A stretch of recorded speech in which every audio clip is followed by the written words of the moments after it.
Hi guys, welcome back to my channel. I want to talk to you about what's been going on with that image we saw, or that video we saw, of Barack Obama going out and lecturing that black men need to vote wisely. And I'm paraphrasing here, but watch this video.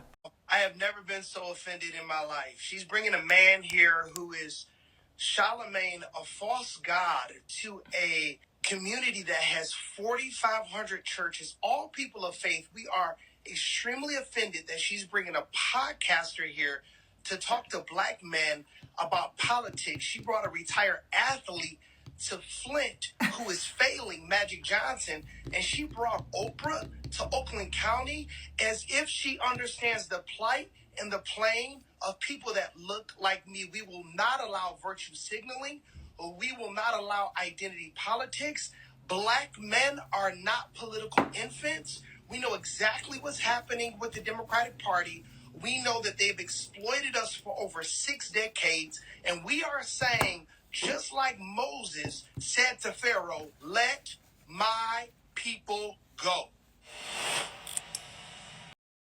Well, I mean, man, you heard what he said there.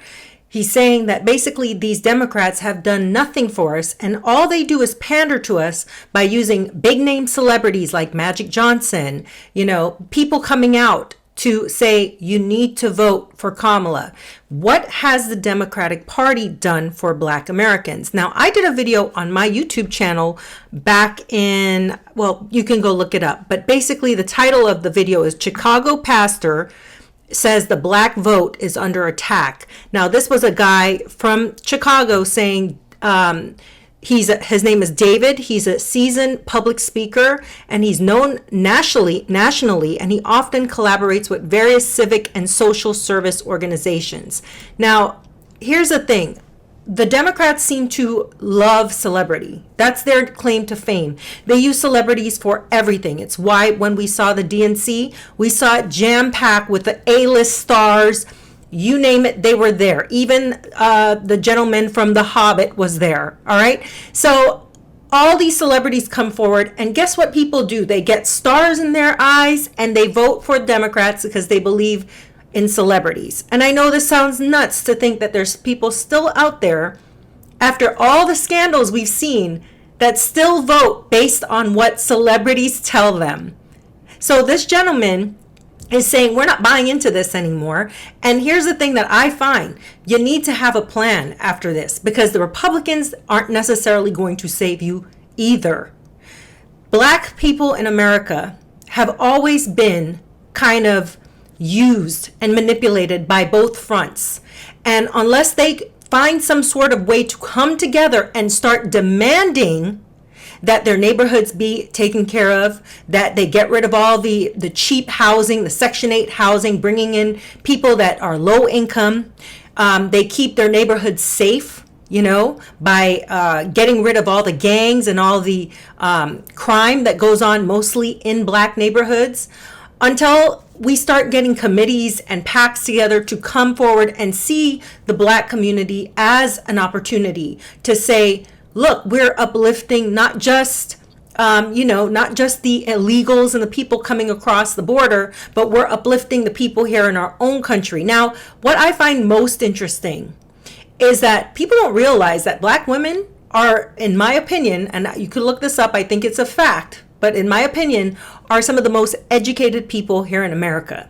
I've watched video after video of Black women, and most of them have bachelor's degrees and higher. They're the most educated. And I don't know if it has to do with the fact that Black women in general, they know that they get overlooked and abandoned everywhere. So they go out and they work hard to get those degrees and to become something, and to be able to have positions of power in corporate America, in job community programs.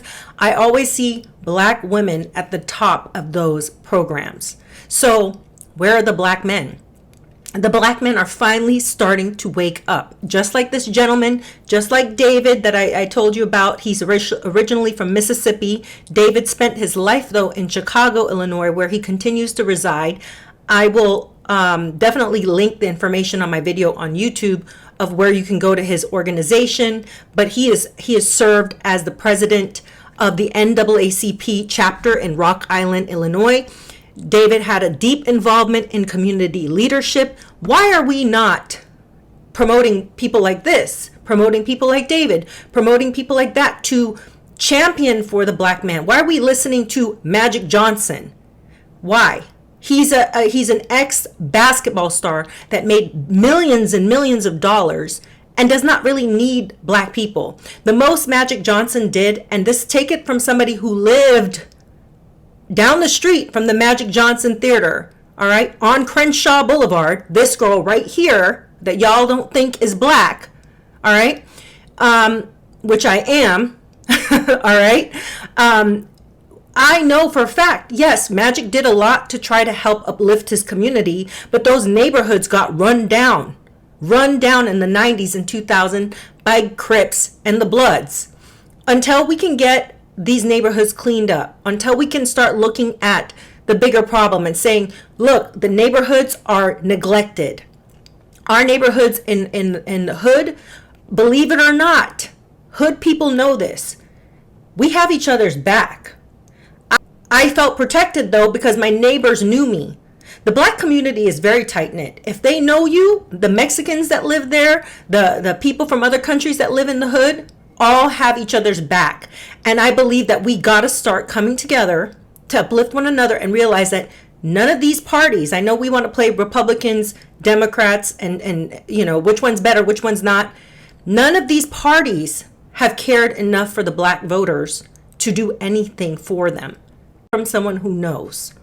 And I totally 100% agree with him.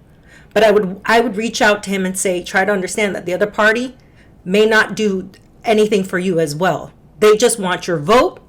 And most of the times these Republicans and Democrats are very much in the same boat. They see the black people as just something a pawn to be used in their game.